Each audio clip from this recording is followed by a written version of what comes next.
बिस्मिल्लाहिर्रहमानिर्रहीम। अस्सलाम वालेकुम नादरीन, आप यूट्यूब चैनल देख रहे हैं। मैं इमरान खान हूँ। नादरीन, सबसे पहले तो आज़ाद कश्मीर में आज इलेक्शन करवाया गया। एक मरतबा फिर जाली इलेक्शन था। इस इलेक्शन की औकात कोई नहीं है क्योंकि आज़ाद कश्मीर के लोगों ने इसको मुस्तरद किया है। लगभग बाइकआउट वाली सिचुएशन है क्योंकि 10% के करीब या इसके आसपास लोग निकले हैं, और जहाँ निकले वहाँ पे इतने निकले हैं, और कई जगहों पर तो ऐसे बताया जा रहा है कि लोग बाहर आए ही नहीं। लोगों ने ना बात की, ना बात सुनी, ना किसी ने वोट डाला और ना कोई वोट डालने के लिए निकला। दूसरी जब जो एहतजाज हो रहा है वो तो जारी है। कोशिश की जा रही है कि आज का दिन मैनेज किया जाए कुछ भी करके, और दूसरे मरले के इंतखाब के भी नताइज का ऐलान किया जाए, फिर तीसरा मरला किसी तरह निपटा के और फिर एक ऐसी हुकूमत बना दी जाए जो कठपुतली हुकूमत हो, जो सेक्टर कमांडर के कहने के ऊपर चले। कोई एक कर्नल या कोई एक मेजर कोई भी एक हुक्म लेकर आ जाए तो फौरी तौर पर उस हुक्म के ऊपर अमल दरामद होना चाहिए।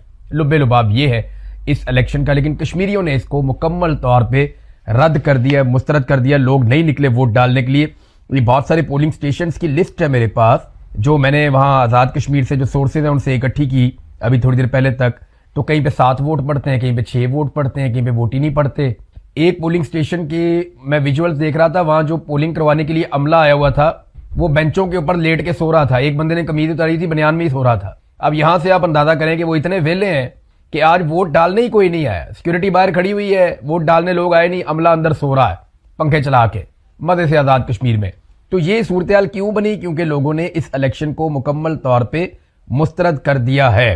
अब नाज़रीन, नून लीग ने इस मरतबा एक चीज़ थोड़ी सी अच्छी और अकलमंदी वाली की कि उन्होंने मैनेज किया कि अपने कुछ विजुअल्स बना सके सुबह के वक्त। मैंने आपको बताया था पिछली मरतबा एस्टेब्लिशमेंट ने नून लीग की ड्यूटी लगाई थी, लेकिन नून लीग ने वो ड्यूटी पूरी नहीं की। लेकिन इस मरतबा इन्होंने ये अच्छा किया कि सुबह के वक्त अपने कारकुनों को इकट्ठा करके कैंप के अंदर बिठा के खड़ा करके थोड़े से विजुअल बना के मीडिया को दे दिए कि आप ये विजुअल्स चलाएं ताकि ये तासुर जाए कि आज़ाद कश्मीर में लोग निकलकर वोट डाल रहे हैं। लेकिन जब रिपोर्टर्स ने रिपोर्ट किया तो सूरत हाल बिल्कुल मुख्तलिफ थी। कई रिपोर्टर्स ये बताते हैं कि 7 घंटे पोलिंग को हो गए। वो 2 रिपोर्टर एक ही जगह पे मौजूद थे। उन्होंने कहा जी हम सारे हल्के फिरते रहे, हमने जा जाके देखा, पता किया, वहां पे पहला वोटर भी नहीं पहुंचा 6-7 घंटों के अंदर। अच्छा, जो महाजरीन वाली नशिस्तों के ऊपर ये इलेक्शन करवा रहे हैं वहां पर भी यही सूरत हाल है। कहीं पे कोई एक औरत आई है वोट डालने के लिए सारा दिन में, कहीं पे 4 वोट डले, कहीं पे 1 वोट डाला, कहीं पे डले ही नहीं। एक पोलिंग स्टेशन का रिजल्ट आया जहां पे 17 उम्मीदवार थे, उम्मीदवार 17 है और वोट एक भी नहीं बढ़ा। ये इस किस्म के इलेक्शन हो रहे हैं। अब ये इलेक्शन आप ले जाएंगे यूएन के अंदर के, आप कहेंगे हमने आज़ाद कश्मीर में इलेक्शन करवा दिया, और वो आपको कहेंगे ये बड़ी अच्छी बात है आपने इलेक्शन करवा दिया आज़ाद कश्मीर में। ये इलेक्शन आप यूरोपीय यूनियन में ले जाएंगे, आलमी सतह पर ले जाएंगे। इस इलेक्शन की बुनियाद पर आप ये क्लेम करेंगे कि भारत बहुत जुल्म करता है मकबूजा कश्मीर में और हमने आज़ाद कश्मीर में बहुत अच्छा इलेक्शन करवाया। इन इलेक्शंस को सबने मुस्तरद कर दिया। जो सरदार अमान कश्मीरी का एक स्टेटमेंट, अच्छा रिजल्ट जो आएंगे वो हम आपको बता देंगे नेक्स्ट वीलॉग में। वैसे हम आपको पहले ही बता देते हैं कि नून लीग और पीपल्स पार्टी को जितवाना है, इन्होंने उन्हीं को सीटें आपस में बांट देनी है। जो ज्यादा अच्छे जूते पॉलिश करेगा उसको ज्यादा सीटें मिल जाएंगी, इसके अलावा और कुछ भी नहीं है वहां पे। क्योंकि देखिए मैंने आपको बताया था कि जो ब्रिगेडियर फाइक नामी ऑफिसर वहां पे तैनात है आज़ाद कश्मीर में बतौर सेक्टर कमांडर ISI, ये नवाज शरीफ से बहुत इश्क करता है, बहुत प्यार करता है नवाज शरीफ। मैं आपको यकीन दिलाता हूं कि नवाज शरीफ की फैमिली के अंदर कई लोग उनसे इतना इश्क और इतना प्यार नहीं करते होंगे जितना ब्रिगेडियर फाइक को नवाज शरीफ से इश्क और प्यार है। और इसका इजहार उसने मेरे सामने तब किया जब मैं ISI की कैद में था, और जिन अल्फाज में किया वो मैं किसी दिन बताऊंगा, बड़े मौके के ऊपर बड़ा चौका लगाएंगे, आपको बताएंगे क्या किया था। लेकिन ब्रिगेडियर फाइक को बहुत इश्क है नवाज शरीफ से। मुझे नहीं लगता वो नवाज शरीफ को मायूस करेगा वहां मुजफ्फराबाद वाले डिवीजन के इलेक्शन में, ऐसा नहीं वो करेगा। अब ये एक सरदार अमान कश्मीरी है, उन्होंने जो स्टेटमेंट दिया वो स्टेटमेंट मेरे पास लिखा हुआ है। उन्होंने कहा जी अब 2 ही तरीके बाकी हैं। पहला तरीका ये है कि हम सारे लोग आगे बढ़ते रहें, यानी मुजफ्फराबाद की तरफ जाएं, आगे बढ़ें और एहतजाज को शिद्दत लेकर आए उसमें, तो सरकार गोलियां चलाएगी। तो सरदार अमान कश्मीरी ने कहा कि जी हो सकता है कि हम आधे लोग मर जाएं, लेकिन आधे लोग तो पहुंच जाएंगे, और जब हम पहुंच जाएंगे तो बचेंगे हुक्मरान भी नहीं। ये बात सरदार अमान कश्मीरी ने कहा। और दूसरा रास्ता उन्होंने कहा, दूसरा रास्ता यह है कि आप री इलेक्शन करवाएं, लोगों को मौका दें, लोग अपनी हुकूमत खुद मुंतखब करें, अपनी हुकूमत खुद बनाएं, फेयर इलेक्शन हो ना आज़ाद कश्मीर में। तो इसका मतलब यह है कि पहली मरतबा ड्यूरिंग इलेक्शन ही ये मुतालबा सामने आ गया कि री इलेक्शन करवाया जाए और फेयर गेम की जाए आज़ाद कश्मीर में, सबको मौका दिया जाए, जिसको लोग वोट डालें उसकी हुकूमत बन जाए तो मामला ठीक हो जाएंगे। ये बात आज सरदार अमान कश्मीरी ने उस वक्त कही जब इलेक्शन का मिड आया हुआ है। एक मरहला हो गया, एक मरहला बाकी है और बीच वाला मरहला चल रहा है। तो इलेक्शन के बिल्कुल मिड में उन्होंने ये बात की कि री इलेक्शन करवाओ। और आप मेरी बात लिख कर रखें, आज़ाद कश्मीर में जब तक री इलेक्शन नहीं होगा तब तक ये मसला हल नहीं होगा। उल्टा लटक जाए, सीधा लटक जाए, जो मर्जी करें, जितना मर्जी जोर लगाएं, आजाद कश्मीर में री इलेक्शन इन्हें करवाना पड़ेगा। और दूसरी बात जो उन्होंने कही कि हम आधे मर जाएंगे, तो इसका क्या मतलब है? कश्मीरी जो है ना, ये भागते भूगते नहीं है, इन्हें गोलियां मारती है फौज, ये वापस अपने घर में जाके छुप नहीं जाते, इन्हें गोलियां मारते हैं, इनको शहीद किया जाता है, रेंजर्स वाले मारते हैं तो ये दोबारा निकल के आ जाते हैं, ये अपने जख्मियों को अस्पतालों में छोड़ के आते हैं, अपने शहीदों को दफना के आते हैं, फिर आके वहीं खड़े हो जाते हैं। और जब घमसान की लड़ाई चल रही होती है ना, गोलियां चल रही हैं, वहां पे लड़ाई क्या है, वो हमला ही हो रहा होता है, सिक्योरिटी फोर्सेज का क्रैकडाउन, जब बड़ा खौफनाक क्रैकडाउन भी होता है, उस वक्त भी इनके नौजवान आवाजें लगा रहे होते हैं। मैंने वीडियो देखी है कि नसिया जना कि भागना नहीं है आपने यहां से, आपने यहां रुकना है, यहां से जाना नहीं है आपने। नौजवान इस तरह आवाजें लगा रहे होते हैं। तो कश्मीरियों ने बड़ी हिम्मत दिखाई है, बड़ी मजबूती दिखाई है। बहरहाल इस दफा नून लीग ने थोड़ा बहुत विजुअल बनाए, लेकिन टर्नआउट जो है वो 10% भी नहीं बताया जा रहा है, 10% के आसपास है। शाम तक ये टर्नआउट आप देखेंगे 50% से भी ऊपर चला जाएगा और जाली फॉर्म 47 जारी कर दिए जाएंगे। मोहसिन नकवी के बयानात ने एक मुसीबत अजीब सी डाली हुई है। मोहसिन नकवी के स्टेटमेंट का एक हिस्सा मैं आपके सामने रखता हूं। उसने कहा कि फील्ड मार्शल के अमेरिका से जितने मर्जी ताल्लुकात अच्छे हो जाएं, अगर हमारा निजाम ठीक नहीं होगा तो कोई फायदा नहीं। ये मोहसिन नकवी ने कहा। मेरी नजर में यह स्टेटमेंट ही गलत है कि फील्ड मार्शल के अमेरिका से ताल्लुकात जितने मर्जी अच्छे हो जाएं, हमारा निजाम ठीक नहीं होगा तो कोई फायदा नहीं। ये निजाम तब तक ठीक नहीं होगा जब तक कि फील्ड मार्शल या आर्मी चीफ अमेरिका से ताल्लुकात बनाना बंद नहीं करते। किसी आर्मी चीफ का, फील्ड मार्शल का, किसी सरकारी मुलाजिम का कोई हक नहीं है कि वो जाए और जाके एक दूसरे मुल्क के साथ ताल्लुकात बनाए। ताल्लुकात हमेशा दो मुल्कों में बनते हैं। जो अफराद के ताल्लुकात होते हैं वो अफराद के मरने के बाद या उनके इस दुनिया से जाने के बाद या उनके रिटायर होने के बाद या उनके हुकूमत से निकलने के बाद वो ताल्लुकात खत्म हो जाते हैं। अमेरिका के साथ रियासत पाकिस्तान को डील करना है, अपने फॉरेन ऑफिस के जरिए से डील करना है। जो गवर्नमेंट ऑफ पाकिस्तान है उन्होंने अमेरिका के साथ डील करना है, अपनी पॉलिसी के मुताबिक डील करना है। फील्ड मार्शल के ताल्लुकात का हमेशा हमें नुकसान हुआ। एक ये तो एतराफ किया मोहसिन नकवी ने कि फील्ड मार्शल ने अमेरिका से अपने अच्छे ताल्लुकात बना लिए हैं। और याद रखिएगा, जब भी किसी जर्नैल ने अमेरिका के साथ अच्छे ताल्लुकात बनाए हैं, पाकिस्तान ने उसकी कीमत चुकाई है। अयूब खान के ताल्लुकात अमेरिका के साथ बहुत अच्छे थे। पाकिस्तान में जमहूरियत की मंजीर ठोक दी थी उस आदमी ने। मादरे मिल्लत फातिमा जना को उसने गद्दार करार दे दिया था। बेड़ा गर्क किया पाकिस्तान के सारे जमहूरी कल्चर का। याया खान के अमेरिका के साथ अच्छे ताल्लुकात थे, पाकिस्तानी दो टुकड़े कर दिया इन्होंने। फिर बड़े अच्छे ताल्लुकात अमेरिका के साथ जो ज़िया-उल-हक के ताल्लुकात थे वो किसी के भी नहीं थे। अमेरिकन पाउंड हो गए पीते थे ज़िया-उल-हक के, और ज़िया-उल-हक के दिए हुए तोहफे पाकिस्तान आज भी भुगत रहा है। क्लाशनकोफ हो गई, मनशियात हो गई, जहाद हो गया, जंग हो गई, आग लगी हुई है, वो सारा तब से हमारे पीछे है। एक जनरल मुशर्रफ, अमेरिका उससे बहुत खुश था। वो अमेरिकन लड़ाई लड़ रहा था सबसे पहले पाकिस्तान का नारा लगा के। अमेरिका उससे भी बड़ा राजी था। और पाकिस्तान की जब कभी किसी जर्नैल के ताल्लुकात अमेरिका के साथ बने हैं ना, उसका नुकसान हमेशा पाकिस्तान को हुआ है। आज ये फील्ड मार्शल ने अमेरिका के साथ जाती ताल्लुकात बना लिए ना, पाकिस्तान को लगातार नुकसान हो रहा है। हमारी फौज जो है वो यमन के बॉर्डर पे खड़ी है, ये दावा सामने आ गया। इसकी तफसीलात मैं आपको बताऊंगा, क्योंकि ये यमन के जो ईरान के अंदर सफीर है उन्होंने ये पैगाम दिया है पाकिस्तान में कुछ लोगों को, जिनमें अल्लामा राजा नासिर अब्बास साहब का नाम लिया जा रहा था। बताया यह गया है कि पाकिस्तानी फौजी यमन के खिलाफ सऊदी अरब की तरफ से जंग लड़ रहे हैं या लड़ने के लिए भिजवा दिए गए हैं और तैयारियां पूरी हैं। ये बड़ी अलार्मिंग सिचुएशन, बहुत अलार्मिंग सिचुएशन है ये, कि कौम को नहीं पता कि आपकी फौज कहां लड़ रही है, किसके साथ लड़ रही है। कौम को यह भी नहीं पता कि आपने सऊदी अरब के साथ क्या मुआहदा किया, कतर के साथ क्या मुआहदा किया, आप किस मुल्क के साथ क्या बात करने जा रहे हैं। ये बोर्ड ऑफ पीस, जिसे बोर्ड ऑफ नेतन्याहू भी कहते हैं, उस बोर्ड के अंदर क्या चल रहा है, कौम इसके बारे में कुछ नहीं जानती। तो अगर पाकिस्तान का निजाम आपने ठीक करना है तो उसका आसान तरीका यह है कि फील्ड मार्शल अमेरिका के साथ अपने ताल्लुकात खत्म कर दें और अमेरिका के साथ वो अपने ताल्लुकात ना रखें। Let the government of Pakistan decide, और जो पाकिस्तान की स्टेट है वो ये फैसला करे कि उन्होंने क्या करना है। फील्ड मार्शल स्टेट नहीं है, वो एक सरकारी मुलाजिम है, तो वो इन चीजों में ना पड़े तो ज्यादा बेहतर है। नवाज शरीफ के बारे में यह कहा जा रहा है कि नवाज शरीफ अब मामला अपने हाथ में उन्होंने लेने का फैसला किया है। देखिए मियां नवाज शरीफ मामला क्या अपने हाथ में ले सकते हैं, हमने कई दफा इस बारे में उम्मीद भी जाहिर की। हमें लगा कि शायद नवाज शरीफ मामला अपने हाथ में ले लें, कोई एस्टेब्लिशमेंट के साथ वो मामला कता करें, वो ये सोचें कि यार एस्टेब्लिशमेंट ने बेड़ा गर्क कर दिया पाकिस्तान का, तो सियासतदानों को मिलकर बैठना चाहिए। लेकिन हमने देखा कि जब जब मामला हाथ में लेने का मौका आया, नवाज शरीफ ने हाथ में बुरश पकड़ लिया। तो वो हाथ में मामला नहीं लेते मियां साहब। मियां साहब हाथ में बुरश लेते हैं और फिर दूसरे हाथ में पॉलिश लेते हैं और फिर चमकाई शुरू कर देते हैं बूटों की। मियां साहब ने मामला संभालने की बजाय हमेशा बूट संभाला है।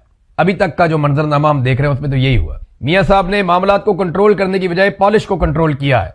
मियां साहब मामला हाथ में नहीं लेते, बुरश हाथ में लेते हैं, जो हमने देखा और जो हमें समझ आई। लेकिन फिर भी मैं ये कहूंगा कि हमें मायूस नहीं होना चाहिए। हमें मियां नवाज शरीफ से ये उम्मीद करते रहना चाहिए कि शायद किसी दिन मियां साहब के अंदर से कोई इनकलाबी जाग जाए, शायद किसी दिन उन्हें होश आ जाए। और मैं बताऊं नवाज शरीफ को अब होश कब आएगी? जब एस्टेब्लिशमेंट की पूरी तरह मंजी ठुक के बेड़ा गर्क हो जाएगा। जब बेड़ा ही गर्क हो जाएगा ना एस्टेब्लिशमेंट का, तब मियां साहब कहेंगे ठीक है इस लड़ाई में मैं भी हिस्सा बनता हूं। क्योंकि जब तक मियां साहब को यह लगता है कि ये एस्टेब्लिशमेंट में ताकत बाकी है और ये मुझे और मेरी बेटी को और मेरे भाई को जेलों में भी डाल सकते हैं, इक्तदार से भी निकाल सकते हैं, हमारी करप्शन भी पकड़ सकते हैं, तो तब तक मियां नवाज शरीफ साहब ने किसी किस्म का मामला हाथ में नहीं पकड़ना। मियां साहब ने तब तक मुझे लगता है कि बुरश ही हाथ में पकड़ना है। फिलहाल जो लोग ये बातें कर रहे हैं उन्हें मैं कहता हूं कि पेवस्ता रहे शजर से, उम्मीदें बहार रख। और ये जो नून लीग के हमारे सहाफी हैं, दोस्त हैं, दानिश्वर हैं, मेरी उनसे गुजारिश है कि मियां साहब के गुब्बारे में हवा भरते रहा करें, कोशिश करते रहा करें मियां साहब को जगाने की, मियां साहब को उठाने की, मियां साहब को जोश दिलाने की। तो आप कोशिश जारी रखें, हो सकता है मियां साहब खड़े हो जाएं। उधर जो इमरान खान साहब हैं उन्होंने तो खड़े होकर दिखाया, शायद मियां साहब किसी दिन खड़े हो जाए। बहरहाल ख्वाजा आसिफ की ड्यूटी लगाई। ख्वाजा आसिफ ने वो स्टेटमेंट देना शुरू किए जिन स्टेटमेंट से ख्वाजा आसिफ साहब को फायदा होगा। मैं बताता हूं कैसे फायदा होगा। ये बड़ी बारीक वारदात है। ख्वाजा आसिफ जो है ना वो बहुत घाघ सियासतदान है। ख्वाजा आसिफ की वजारत जा रही थी, ये खबरें हमें कुछ अरसा पहले मिलना शुरू हो गई थी और ये सोशल मीडिया पे आ भी गया था। फिर जब ख्वाजा आसिफ साहब ने बड़ा वाला बुरुश पकड़ा ना फील्ड मार्शल आसिम मुनीर साहब के बूट पॉलिश करने के लिए, तो हमें अंदाजा हुआ कि वाकई इनकी वजारत खतरे में है। ये हर थोड़े दिन के बाद ख्वाजा आसिफ साहब तारीफ करते थे फील्ड मार्शल आसिम मुनीर की। और साबिर शाकिर भाई, मैं और दो चार और दोस्त हैं, मोहित पीरजादा, हम सारे ये कहते थे जो पाकिस्तान से बाहर हैं कि ख्वाजा साहब अपनी नौकरी बचाने की कोशिश कर रहे हैं, बहुत चलाक है। तो ख्वाजा साहब ने अपनी नौकरी ली भी ऐसे ही है ना। एक दफा जनरल बाजवा की मिन्नतें की, उनके ससुर के जाके पास बैठ गए, वो खुद बताया उन्होंने कि मैंने कैसे अपनी वजारत ली, वो एमएनएशिप। फिर इस दफा उन्होंने कैसे ली वो सारी दुनिया ही जानती है। वो हार गए थे उस्मान डार की वालदा से, रेहाना डार साहिबा से। तो ख्वाजा आसिफ बहुत घाघ आदमी, बहुत तेज आदमी। ख्वाजा आसिफ की वजारत जा रही थी। अब ये ख्वाजा आसिफ को मौका मिल गया कि आसिम मुनीर का खास आदमी है मोहसिन नकवी। तो अगर मैं मोहसिन नकवी पे तनकीद करूंगा तो फिर आसिम मुनीर के लिए मुश्किल होगा मुझे वजारत से निकालना। क्योंकि अगर आसिम मुनीर ने मुझे वजारत से निकाल दिया तो रोला यह पड़ जाएगा कि मोहसिन नकवी के चक्कर में, क्योंकि ख्वाजा आसिफ ने तनकीद की थी मोहसिन नकवी पे और जवाब दिया था मोहसिन नकवी को, लिहाजा जनरल आसिम मुनीर ने ख्वाजा आसिफ को नौकरी से निकलवा दिया। हालांकि ख्वाजा आसिफ कागजों में आसिम मुनीर का बॉस है, लेकिन वो बॉस आसिम मुनीर ही है। ख्वाजा आसिफ तो बेचारा ट्रैफिक में फंसा होता है। जब आसिम मुनीर साहब गुजर रहे होते हैं सड़क के ऊपर से, या कोई छोटा मोटा भी गुजर रहा होता है फौजी, तो ख्वाजा आसिफ तो बेचारे ट्रैफिक में फंस जाते हैं। उनकी औकात ही कोई नहीं है, लेकिन फिर भी कागजों में वो बॉस है, वजीर दिफा है। तो अब ख्वाजा आसिफ को अपनी नौकरी बचानी थी, नौकरी बचती हुई नजर नहीं आ रही थी। ये उन्हें ब्लेसिंग इन डिस्गाइज हो गया। अरे पै जाओ मोहसिन नकवी, वो पीसीबी के बारे में पूछ रहे हैं। एक दिन पहले तक पीसीबी, पाकिस्तान वर्ल्ड कप आ रहा है, इन्होंने पीसीबी से नहीं पूछा। T20 में दुर्गत बन गई, इन्होंने पीसीबी से नहीं पूछा। पाकिस्तान की सारी क्रिकेट का बेड़ा गर्क कर दिया, इन्होंने पीसीबी से नहीं पूछा। जब इंडिया से पाकिस्तान बुरी तरह हार रहा था तो यही ख्वाजा आसिफ पीसीबी की तारीफें कर रहा था और हारिस रऊफ को कह रहा था कि चुक के रख, कम चढ़ के रहा ना थे, क्योंकि वो जहाज गिराने वाली एक्टिंग कर रहा था। ग्राउंड में उसका काम बॉलिंग करना है, वो जहाज गिरा रहा था। तो वो कह रहे थे जी अब इंडिया के लिए यही काफी है, मैच चाहे हम हार जाएं या जीत जाएं। तो ख्वाजा आसिफ ने जो पहले तो पीसीबी के बारे में ऐसे बात नहीं की, लेकिन अब पीसीबी का भी हिसाब किताब मांग रहा है। अब जो बेजाब्तियां हुई वजारत दाखिला में उनका भी हिसाब किताब मांग रहा है, और जो नेशनल एक्शन प्लान पे अमल दरामद कराना था ख्वाजा साहब, उसका भी हिसाब किताब जो है वो मांगना शुरू। तो ये वो उन्होंने क्यों किया?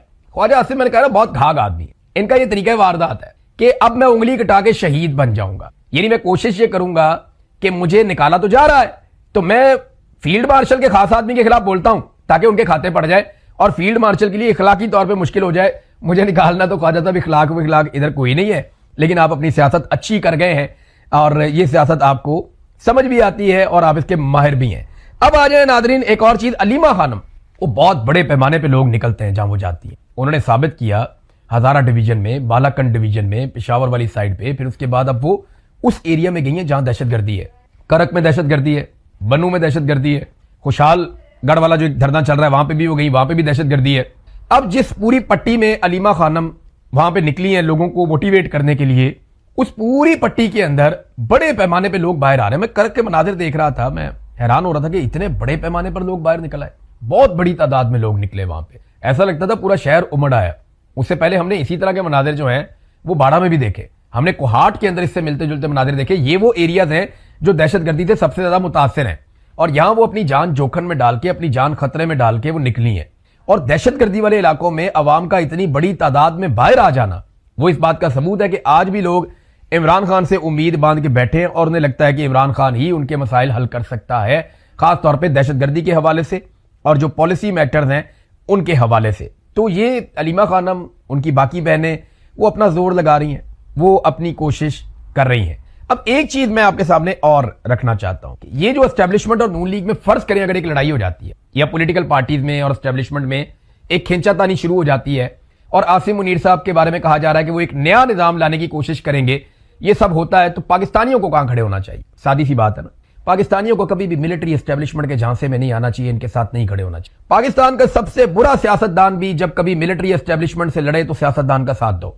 मैंने तो इस सारी लड़ाई में यह सीखा है, क्योंकि सियासतदान के पास इस बात का एनओसी और इजाजत है कि वो सियासत कर सकता है, वो वोट मांग सकता है, वो इलेक्शन में जा सकता है, वो अच्छी या बुरी बात कर सकता है, पब्लिक के सामने अपनी ओपिनियन रख सकता है और उसका एहतसाब पब्लिक कर सकती है। जबकि मिलिट्री एस्टेब्लिशमेंट या कोई जर्नैल जो है वो सरकारी मुलाजिम है, वो तनख्वाहदार मुलाजिम है, उसका कोई हक नहीं है कि वो पॉलिसी मैटर्स पे बात करे या किसी पे तनकीद करे। तो अगर ये कभी लड़ाई हो भी, अव्वल तो ये होनी नहीं है, मुझे लगता है सुलह सफाई हो जाएगी। मियां साहब बड़े सियाणे, उन्हें पता है ये 4-5 बंदे मिलकर बैठे हैं घर के और इन्होंने इसके ऊपर सोचा है कि मोहसिन नकवी को जवाब देना या नहीं देना, तो ये तो इनकी औकात रहेगी और उनको इस बात का आइडिया है। तो अब वो तो बोलते नहीं है, लेकिन कुछ लोगों के अंदर इनकलाब निकला हुआ। तो मैं पाकिस्तानियों को एक बात समझाऊं कि अव्वल तो ये लड़ाई नहीं होनी, लेकिन अगर ये लड़ाई होती है तो पाकिस्तान तहरीक इंसाफ हो, कोई और पॉलिटिकल पार्टी हो, आप एक इंडिपेंडेंट पाकिस्तानी है, तो आपको हमेशा पॉलिटिकल साइड पे खड़े होना चाहिए। जो गलत लोग हैं उनको गलत कहें। नवाज शरीफ की गलतियां सारी कौम के सामने हैं, पीपल्स पार्टी की गलतियां सारी कौम के सामने हैं, सब लोग गलती करते हैं। लेकिन अगर एस्टेब्लिशमेंट किसी जगह पे किसी के साथ भी झगड़ा करे तो आप समझें कि एस्टेब्लिशमेंट ही गलत है, क्योंकि आज तक पाकिस्तान के साथ जो भी हुआ वो इन्होंने ही किया है। लेकिन ये होना नहीं है, मुझे पता है ना, इन सारों को एक साथ अवाम को फेस करना पड़ेगा। अवाम एक दिन निकलेगी, एस्टेब्लिशमेंट भी सामने होगी और ये सारी जमातें भी सामने होगी और अवाम इन सबको कटहरे में खड़ा करेगी। होना तो ये अल्टीमेटली जो मुझे समझ आ रही है, इनका आपस में लड़ना मुझे बहुत मुश्किल लगता है। नाज़रीन, रजी ताहिर और मोहम्मद सैफ, इन दोनों को जब अगवा किया गया तो अभी तक हमारे पास कोई इतला नहीं है कि ये कहां पे मौजूद है। इन्होंने कश्मीर वाला वो जलसा कवर किया था और कल सुबह, याद रखिएगा, मैं एक मरतबा फिर याद दिला रहा हूं सारे वॉलंटियर्स को कि कल सुबह F10 से मरकज से एक बड़ा काफिला, इमदादी काफिला, साजो सामान लेकर, दवाइयां लेकर, खुराक लेकर और इमदादी कारकुनों के साथ, डॉक्टर्स के साथ, पैरामेडिकल स्टाफ के साथ वो जाना चाहता है रावलाकोट, सफेद झंडे लेकर, पाकिस्तान के झंडे लेकर। तो आप उसका हिस्सा जरूर बने और वहां जाने की कोशिश जरूर करें। अगर आसिम मुनीर की पॉलिसी ने आपको रोका तो ये मजीद एक्सपोज होंगे, अगर नहीं रोका तो आप इंसानियत की खिदमत कर पाएंगे। आप कोशिश करें, अल्लाह आपको इसका अजर देगा। कश्मीरियों को बड़े पैमाने पर गिरफ्तार किया जा रहा है जी, बहुत बड़े पैमाने पर। दर्जनों कश्मीरी गिरफ्तार कर लिए गए मुख्तलिफ जगहों से और इसमें पंजाब हुकूमत पेश है। सबसे ज्यादा कश्मीरियों की गिरफ्तारियां जो हैं वो पंजाब सरकार ने या पंजाब की जो हसीना वाजिद है उन्होंने की है। अब तक के लिए इतने, अपना ख्याल रखिएगा, अपने चैनल का भी। अल्लाह हाफ़िज़।